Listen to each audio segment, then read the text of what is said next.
welcome in to the Thursday edition of OutKick. I appreciate all of you hanging out with us. I hope that you are having a fantastic day wherever you may be across this great country or this great land. Right off the top, want to thank all of you watching all of our videos on YouTube and want to encourage you, if you are watching on YouTube, to go like and comment below.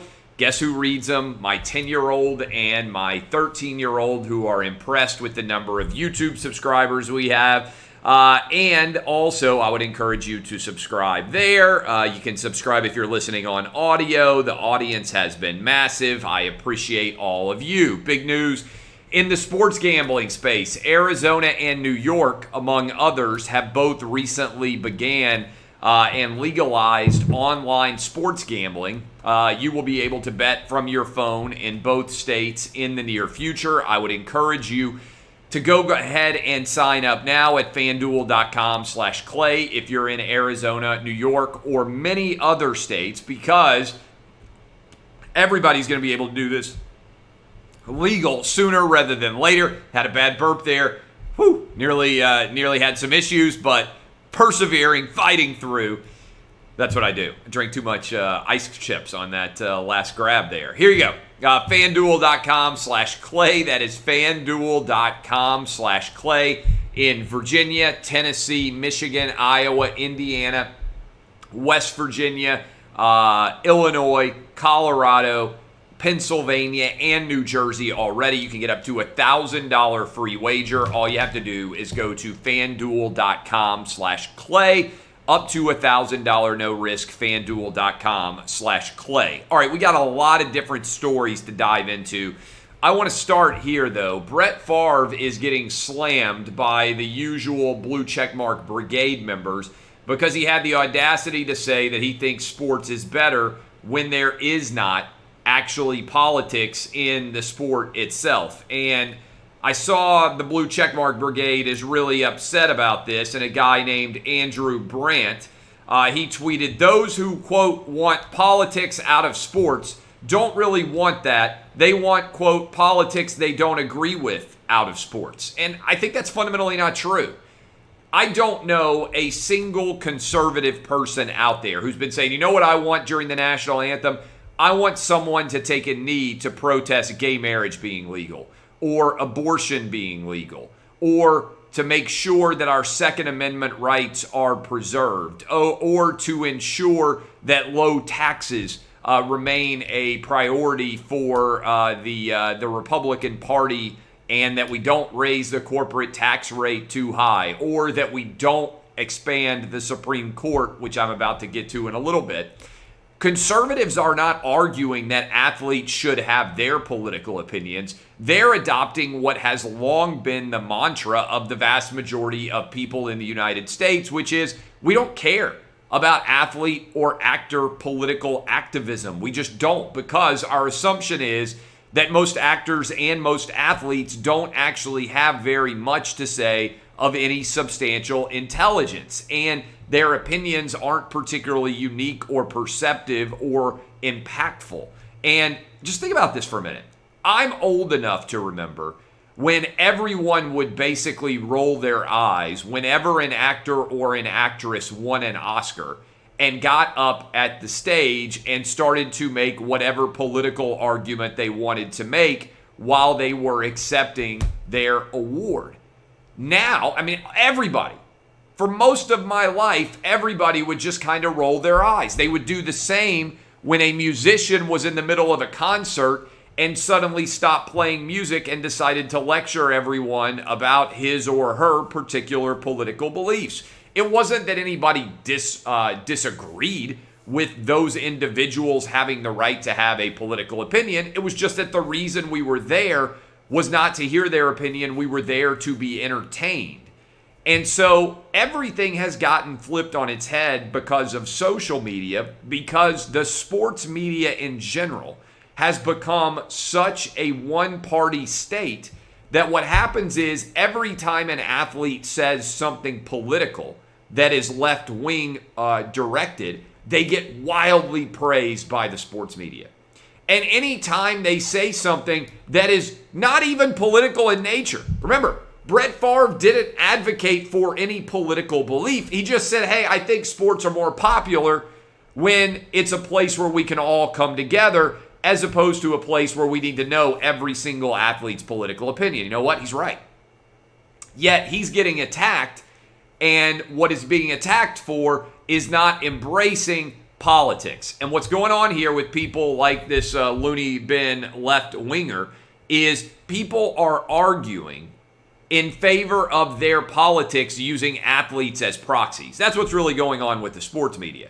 And social media has exacerbated this trend. All these people in sports media who otherwise would never have any reason or ability to ever share their political opinions are now going far left wing and praising athletes who do it. And some of you are going to say, well, you do it, Clay.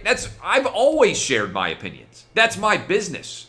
If my business were to appeal to 100% of people, then I would behave differently. If I were selling bottled water, I would behave differently than I am when I'm selling opinion. When you are selling your opinion and you talk about controversial issues, by the very nature of my opinion, people are going to disagree with me and choose to either pay attention to me or not pay attention to me as a result.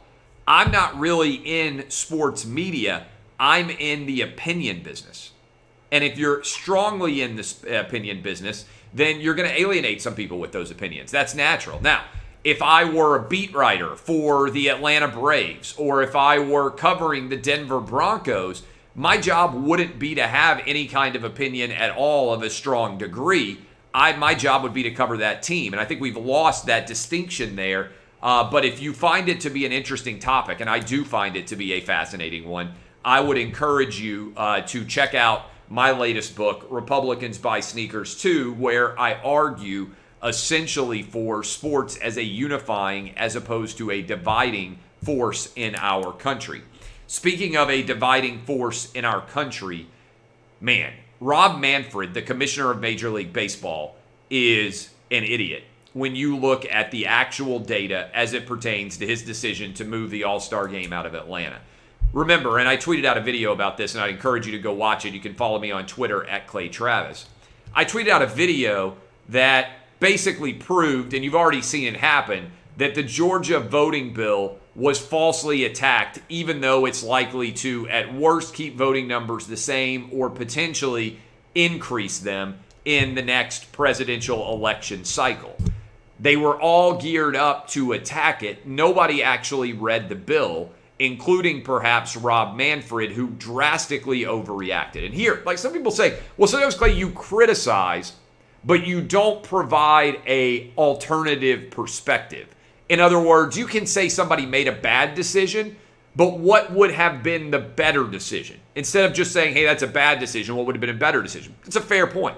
And so here's a better decision. If I were Major League Baseball's commissioner, here's what I would have said in response to the controversy surrounding the Georgia voting bill.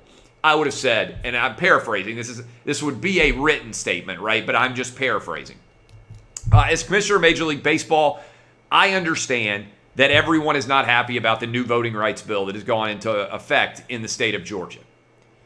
I believe that if we were to take the lead that some of our critics have suggested we should and pull the All-Star Game out of Atlanta, that we would hurt a ton of minority businesses, given that the Atlanta area has one of the highest black populations in the entire country.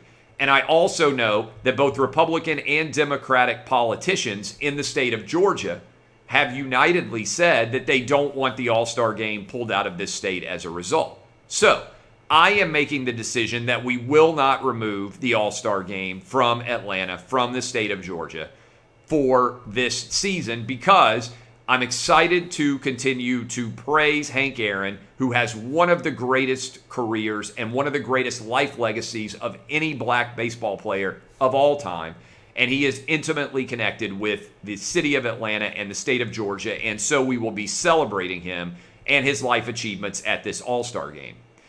Having the All-Star Game in Georgia will also allow any players who disagree with this law to have a platform to speak to media around the world and make arguments about why they believe that this law is not, in fact, in the best interest of our country or the state of Georgia. And on top of that, we will, in my opinion, be creating more news surrounding this story by having our event, in addition to the $100 million plus an economic impact, which a decent percentage of will be going to minority-owned businesses in the Atlanta area. Finally, I understand some players or coaches or executives associated with my league might disagree with that decision.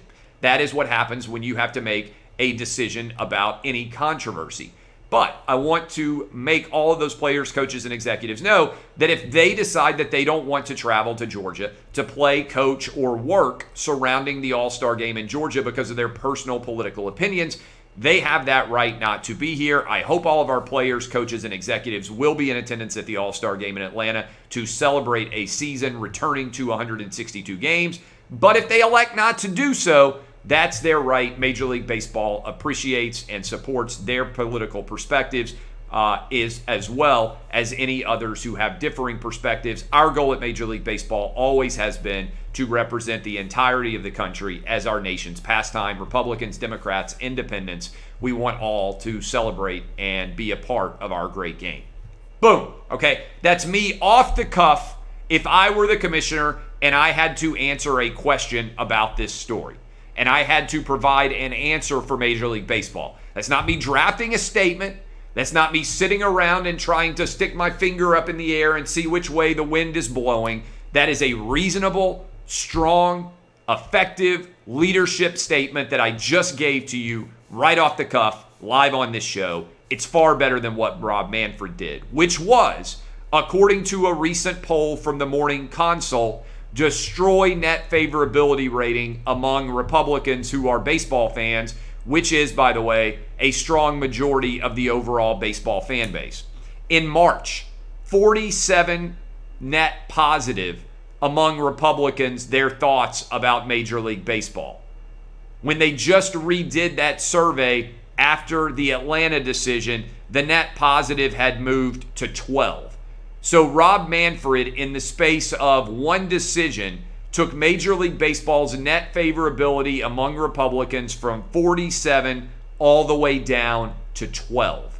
And in the process, he did not add any Democratic support of a substantial nature. Let me repeat that, because this is significant. If you run a business and you make a choice that doesn't add any benefit to your business, and destroys a substantial portion of your business's brand equity with a large portion of your fan base, that is a disastrous decision, which is why I believe what Rob Manfred has done is the single worst decision made by any commissioner so far in the 21st century. It's so bad that I actually think Major League Baseball should consider replacing him, and the only reason they can't do it is because that probably would create more of a controversy. The only thing you really pay a commissioner for is his judgment. He is the head judge of your overall sport. He has to consider all the arguments, and then he has to make the reasoned and best decision based on all those arguments. And he has failed fundamentally at that job. NCAA has changed its transfer rules. All players now have the ability to transfer at least one time without having to sit out at all, which is a sea change for the overall sport. It essentially means that we are going to have perpetual free agency in college athletics, particularly men's basketball and football, which are the two revenue-producing sports. Now, I'm actually fascinated to see how this is going to work out. In theory, it increases the overall player power relative to the program and the coach. But I think what's going to be a big story here is many guys are going to want to transfer, and there may not be as much of a market for their services as they think there is going to be. In other words, there may be as many players being forced out of their scholarship as there are players taking advantage of this opportunity going forward. Let me explain what I mean. If you are not a very good player right now, they may have let you stay on the end of the bench because it's more challenging to sign new players than it is to replace you, and there's an overall limit to how many players you can sign in a 4-year process. But now that there are transfer abilities, there are probably a lot of guys at the end of the bench that are going to be told, hey, it's time for you to go elsewhere. You're never going to play here. And the better teams may well be able to pick away the best players off of the mediocre teams, which further creates more of a divide between best and worst. Now, I could be wrong. It's also possible that a lot of the middle tier players at a top program might recognize that they're more likely to start somewhere else, and that could overall cut through the depth. I tend to think this is going to be a lot of attention for not as substantial of a change as we are anticipating, but it is a seismic change in the overall way that college athletics are implemented. And for those of us who remember what it was like to be 18, 19, 20, or 21 years old, I think the decision to allow a transfer without having to sit out is a good one, a one-time opportunity. But I also think that the end result is likely to be less of a change in terms of the good teams than many are anticipating. Speaking of college athletics, I think this is going to stun a lot of people. Right now, as we get close to the official conclusion of the NCAA college basketball recruiting classes, the 5 best recruiting classes in the nation are as follows. Number 1, Michigan. Number 2, Tennessee. Number 3, Duke. Number 4, Alabama. And number 5, Kentucky. Does it surprise many of you to hear that the University of Tennessee and the University of Alabama are both right now in the top 5 recruiting class rankings in the country, and also both of them are above Kentucky? I bet that it does surprise many of you. Tennessee has added 2 basic 5 stars in the past couple of days to complete their class. Duke is still trying to find people. I'm sure there's still going to be some more moving parts. But the top 5 recruiting classes in college basketball coming together, lots of people transferring. It will be interesting to see how all of this shakes out before it is complete. But regardless, I'll give you the top 10, by the way, because I know that there are a lot of people that are somewhat interested. And this is going to be intriguing, I think. But the 2021 team class rankings, according to Rivals, as I just gave you the top 5, Michigan, Tennessee, Duke, Alabama, Kentucky, Florida State. I'm not sure that people would have expected that. Kansas, no great surprise there. Georgetown, good class from Patrick Ewing. UCLA and Memphis are the top 10 right now in college basketball as the season is getting close to being officially completed in all recruiting classes. This is wild. Democrats want to pack the court. They introduced a bill, and I've been on this for a long time because I think it reflects how far left-wing things have actually gone. Democrats want to pack the court and go from 9 to 13 Supreme Court justices. We have not, to my knowledge, I believe I'm correct in this, changed the number of Supreme Court justices since the 19th century. Franklin Roosevelt, memorably, FDR, tried to change this because he was unhappy with the court's rulings as a part of his New Deal policies. But Democrats want to pack the court. This is interesting because then Senator Joe Biden is on tape saying, quote, that's a bonehead idea. Will be interesting to see, and this is one of the great failings, I believe, of the 2020 presidential campaign. Joe Biden got away with never saying what his opinion was on whether or not packing the court was a good or bad decision. He refused to answer it. And I believe one of Donald Trump's big misses here was in not going aggressively after Joe Biden over whether or not he wanted to pack the court. Because Joe Biden was trying to run on returning decency and honesty to the White House. That was his argument. So if you're Donald Trump, how do you not press Joe Biden on whether or not he's in favor of answering the question about what he wants to do about the Supreme Court?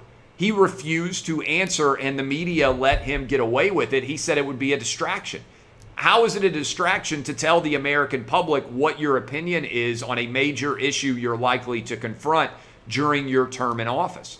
Expanding the Supreme Court is a disastrous decision that the vast majority of the American public recognizes for what it is, a unconstitutional attempted usurpation of power based on who happens to be in power at that limited time. Because do you know what would happen?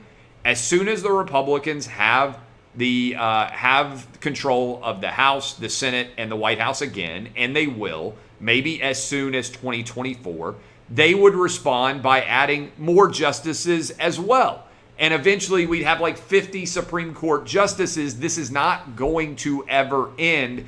It is an awful decision. It is a bad precedent, and all reasonable people, Republicans, Democrats, and independents, should be opposed to the very essence of the idea. Ronald Acuna Jr.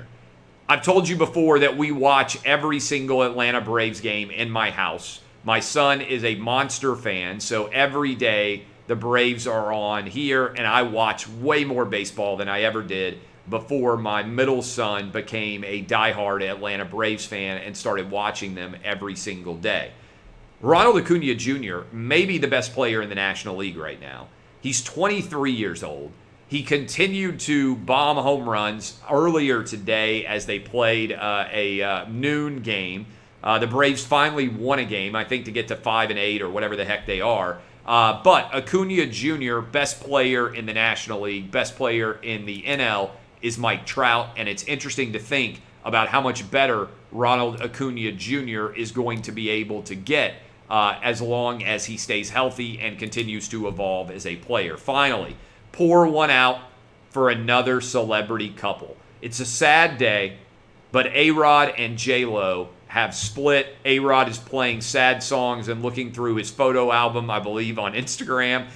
This whole thing is absolutely ridiculous, but true love loses again. Final thought as well. Some of you have seen, I posted a video on Twitter and on Instagram, if you haven't already, of my wife. She is an unbelievable boxer. We have a boxing trainer come out to the house twice a week, every Tuesday and Thursday at my house.